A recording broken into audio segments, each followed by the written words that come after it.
I don't know when the correction ends, but once that ends, I think the Korean stock market, the AI stocks, the memory names, the semis are going to make much, much higher new all-time highs. So if someone is long these names, they should stay long. If they sold and got out and then they're waiting for a signal to get in, they're going to end up chasing markets higher. Selling your winners is like cutting your flowers and watering the weeds. Our bet is that inflation is going to undershoot expectations. People are too focused on oil as a driver of inflation, and we've already had the oil shock. So I think we've had peak inflationary impact from oil. Crypto has so many catalysts. Clarity Act is going to provide a single agency to have oversight of the entire crypto economy. That doesn't exist today. It's state regulated and there's fragmented regulation. Japan and other countries are already taking a similar version of Clarity Act. Russia just passed one. So the US obviously has to catch up. Today, we are delighted to have Tom Lee, co-founder and head of research for Fundstrat Global Advisors and CIO of Granny Shots ETF. He's the former chief equity strategist for JP Morgan and also chairman of the Bitmine Immersion Technologies company. Tom, thank you so much for joining us today. Thanks for having me. So on June 22nd, the Korean index, the Kospi, reaches almost 9,300. The same day, the SOX reaches a high as well. And then in the last month, it's really taken a serious tumble. And people are asking, why the impulsive rally and then this sudden turn. Are in some ways, are we following the Kospi? Is the Kospi following us, or is it just a global concern that we've overdone the AI trade? Well, Korea has been doing really well for more than just 2026, really the last few years. And the underlying story there is the world is using a lot more semiconductors and memory for every unit of GDP output, which means Korea as an economy and Korea as a stock market is a lot more important in the next decade than it's been in the prior 30 years, even 50 years. So earnings should be doing really well. Now, stock markets are what you call, quote, price discovery mechanisms. And it made sense that Korea's stock market should be going up. But in the last few quarters, leverage products were added. And that amplifies volatility. So I think in some ways, the sharp move up and then the recent record decline are adjusting for that leverage. Because as you know, markets, when they go straight up, they trap what they call longs get trapped. And especially those with leverage, and then they're forced to sell. So I think that there's been a forced deleveraging taking place. But that doesn't mean that the underlying story has ended. So I think that this pullback is going to prove to be one of the best buying opportunities for semis and AI stocks, and by transitive logic, the Korean stock market. I don't know when the correction ends, but once that ends, I think the Korean stock market, the AI stocks, the memory names, the semis are going to make much, much higher new all-time highs. I guess it's hard to see before you actually see it, but what kind of signal would you be looking for to say that, the retracement has ended and now this is the opportunity, or maybe the opportunity is now and you stagger your way in? What's the signal that you would be potentially looking for? First, it never pays to time the market. So if someone is long these names, they should stay long. If they sold and got out and then they're waiting for a signal to get in, they're going to end up chasing markets higher. Nobody ever calls the bottom correctly. However, the thing that you want to see, which is massive deleveraging, has already taken place. So if you look at prime brokerage data for US investment banks, hedge funds degrossed, quote degrossed, meaning that they already sold their tech longs at the fastest pace in almost 3 years. In fact, if you go past, it would be really the fastest pace in almost 10 years. So they had a massive deleveraging already. And we already see some very, very high-profile stories about how there's been a massive deleveraging in Korea. So if people had to be forced to sell, those are called like weak hands. They've been shaken out. I'd say that we should be pretty close to a bottom. But again, I think the mistake people make is they chase things. They try to time the top and they try to time the bottom, and most people who've done the best are the ones who stay invested. In fact, as Peter Lynch famously said, selling your winners is like cutting your flowers and watering the weeds, And maybe even better, I think when there's a secular theme like AI, which involves more semis and memory for every unit of GDP output, Charlie Munger said it the best. He says, the money isn't in buying and selling, the money is made in waiting, So if there's a structural theme, they should just own it and then forget about it. In fact, I remember one of the phrases you told me in one of our meetings is, the bears sound smart, but the bulls make money. And over time, that's really proven to be very, very true. I have a question about valuation, and as a former equity strategist, you probably know this a lot better than I do, and certainly our audience would love to hear about it. I look at an NVIDIA, and I think their forward P is probably somewhere in the 20s. It's actually 16. 16. Wow. So I guess their earnings are terrific, or their forward earnings expected. But SK at the highs, I think, was 7, and now it's 4.5. Is it right to compare and say, what, those names, and SK's ADR came live, I think a week or so ago. Is it fair to compare those side to side, or is there something we should think about? I don't want to give too much of a history lesson, but NVIDIA has proven it's got a recurring revenue business to an extent, because they have the CUDA platform, and there's almost a guaranteed roadmap for people to buy the upgrades. So it should be re-rated as a growth stocks. So I think it should be more in the 25, 30 times.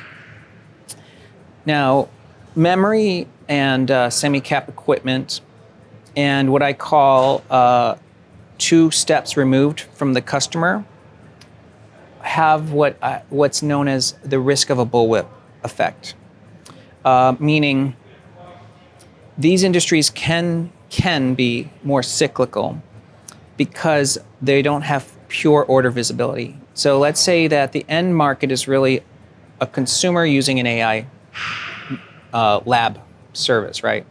ChatGPT, OpenAI, or DeepSeek. But then they're subscribing through a lab, and that lab is using a hyperscaler, and then that hyperscaler buys chips from NVIDIA, but then the NVIDIA is ordering the chips and et cetera from the suppliers. Then the suppliers are removed from the customer. And in the middle of that, there's a lot of double ordering, right? People order because if they think memory prices and chips are going to go up in price, hyperscalers might be double ordering. In anticipation of price increases, they order now. And then memory companies might, down the road, create too much capacity. That actually has always happened in every cycle. And of course, there's a risk it could happen this time. So more cyclical groups tend to have the lowest PEs at the peak of a cycle. So you should expect the multiple to come down, but it's not a bear signal. It just means you still want to bet on earnings revisions. So I think there's going to still be a lot of earnings revisions. I mean, down the road, in a machine-to-machine world, those are going to be a lot more memory intensive and a lot more storage intensive than a human is, right? Because a human eats food, and has a nervous system, and a robot needs memory and storage. So I think that you're going to see the economy becoming increasingly memory and semi-intensive. So the earnings revision should be up. But so I wouldn't compare necessarily, memory multiple to an NVIDIA. I know you just said you don't want to go into a really long history lesson, but I think it's sometimes your memory of how a lot of things happened is really useful for a lot of investors.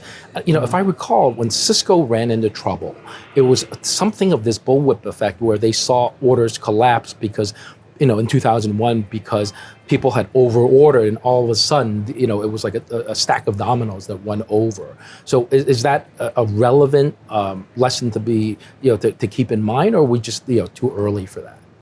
Well, eventually the AI story is going to become a bubble. I mean, it's fact, because anytime you have a structural demand story and then volatility is underestimated in markets, then people make risk-adjusted adverse decisions because they underestimate the risk. But I think we're not. I don't think we're in the late stages of this AI bubble. The reason I don't believe it's late stages is that as soon as the Korean stock market fell, most people declared a top. You know, if it was a bubble, people would say this is a bottom and they should be plowing into the Korean stock market and into semis, and they haven't. They've been massively selling. So if I was to look at Cisco, okay, and let's just take a short period from 1993 to 2000, okay, a 7-year period, but it was really one cycle, which is the internet build out. Cisco started at 80 cents and in 97 got to $9. Okay, so it had a 10x move. And then in 97, it had a 40% correction. Now in 97, that was at the time of, there was an Asian crisis there, right. Okay? So people would have said, okay, well, the top isn't, the Cisco story's over. Well, it went from $5. By 1998, it went to 18. Okay, so twice its prior high. And then in 98, we had, the Greenspan irrational exuberance and a few other things happening, and like a Russia default, and, long-term capital. And Cisco went from 18 to $9. Okay, so it fell 42%.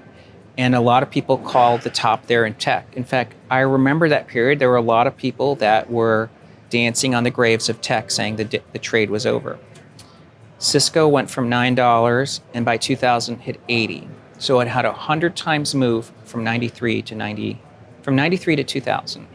And it was a 5 times rise from its highest high in 1998. And that only took another 18 months. So that's when Cisco really, truly peaked because, as you correctly point out, the last orders were in. Now, keep in mind, in 2000, when I was a tech analyst and I was a research analyst, the top was in 2000 because nobody believed valuations at that point. Cisco was 200 times earnings. Underlying all that was the fiber being laid across the US. These CLECs, in order to justify the valuation of the CLECs, you had to have a 10-year DCF with a 30 exit multiple and a cost of money of like 6%. Unrealistic assumptions. And these were the actual buyers of Cisco equipment, right? They were the true customers. That was a farce. So if someone says, is today that story? It's not. I mean, the number of people using AI is still quite small. It's already showing to be quite productive. The companies buying this equipment, the hyperscalers, they are very, very serious companies. They're not hypesters trying to dig up the ground and sell IRUs. They are companies that are actually buying and putting up racks and getting big orders. So I think it's not a bubble yet. On the subject of AI, we just had the other, I guess it was Thursday night, Friday morning, the Kimmy moment. They're calling it the Kimmy moment, something like the DeepSeek moment. And what I guess the shock was, and not as bad as DeepSeek, at least to the markets, was you have this Chinese open weight 2.8 trillion parameters. That's kind of just numbers to me, but something that was apparently quite impressive. And although it wasn't as cheap as some of the other ones, so I guess the concern is if you have potentially a Chinese model that could do nearly as well, is that going to decelerate potentially the investment in some of these? Some of the U.S. names, the OpenAIs of the world, the Anthropics of the world, or will simply the demand go over to a Chinese model?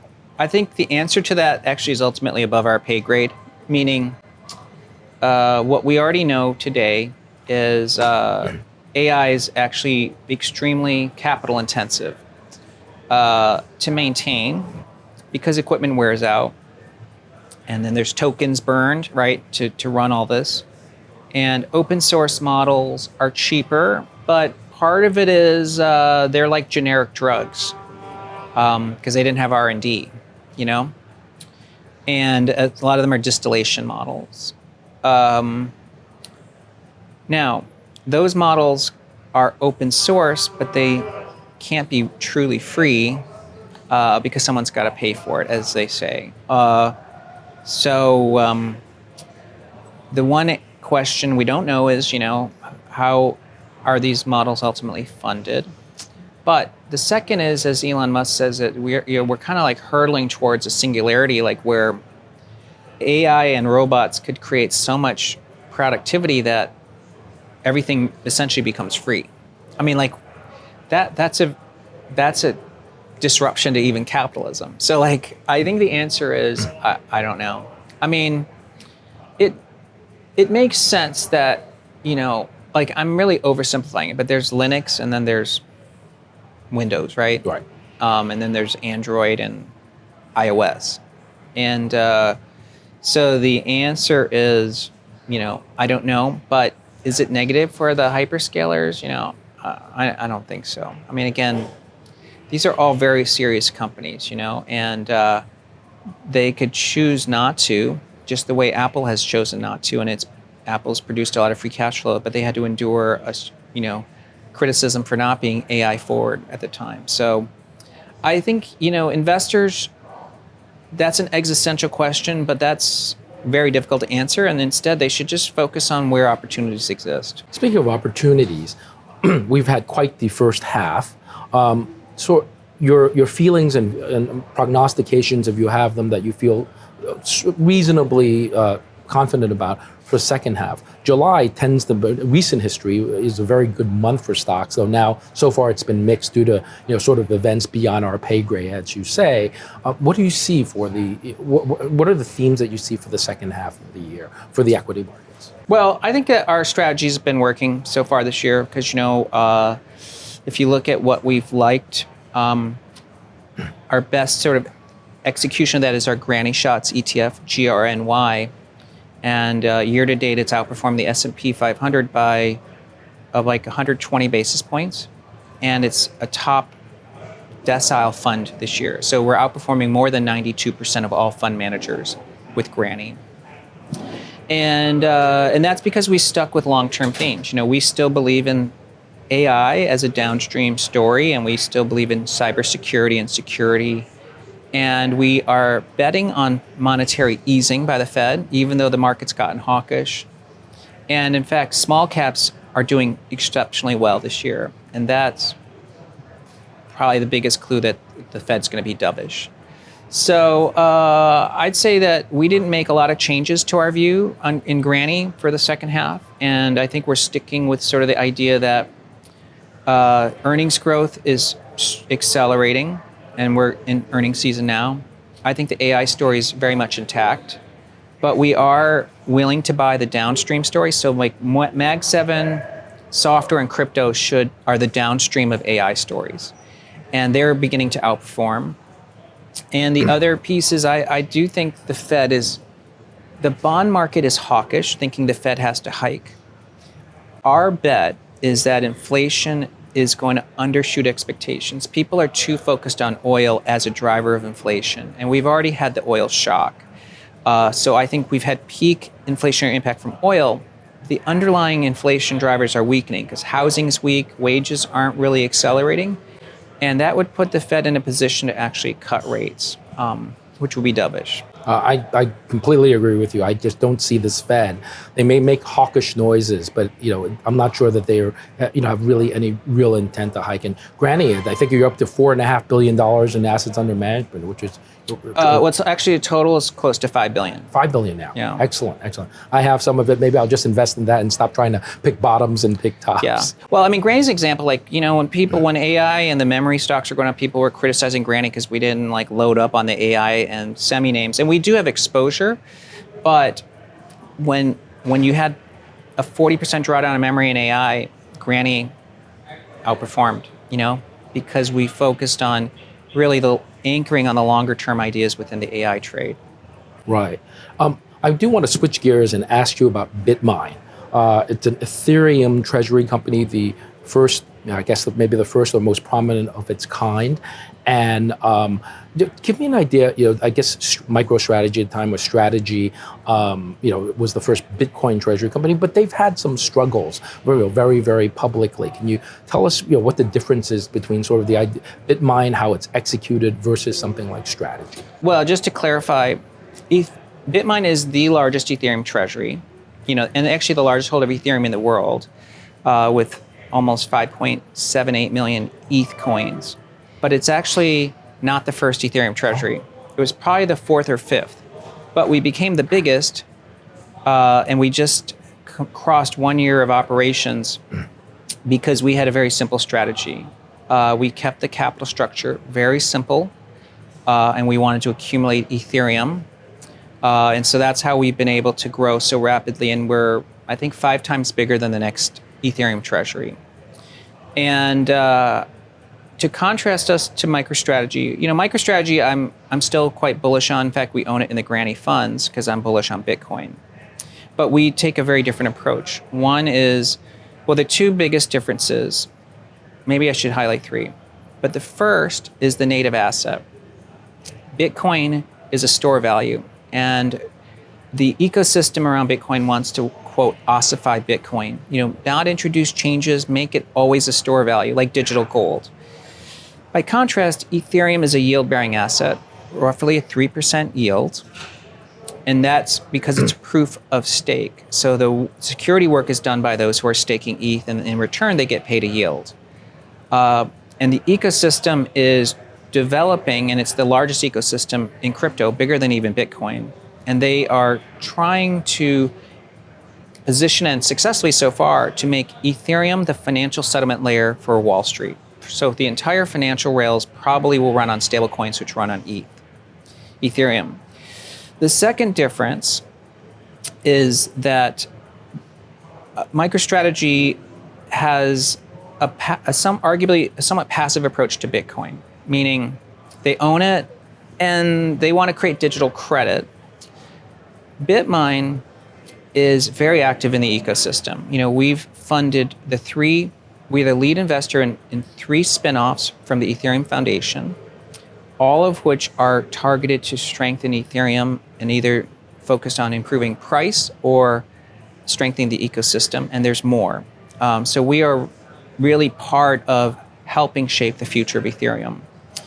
And the third is balance sheet complexity. MicroStrategy, by design, has a complex balance sheet. They have convertibles, and they have 4 classes of preferred stock, and they have common equity. And in some cases, those components of the balance sheet compete with each other.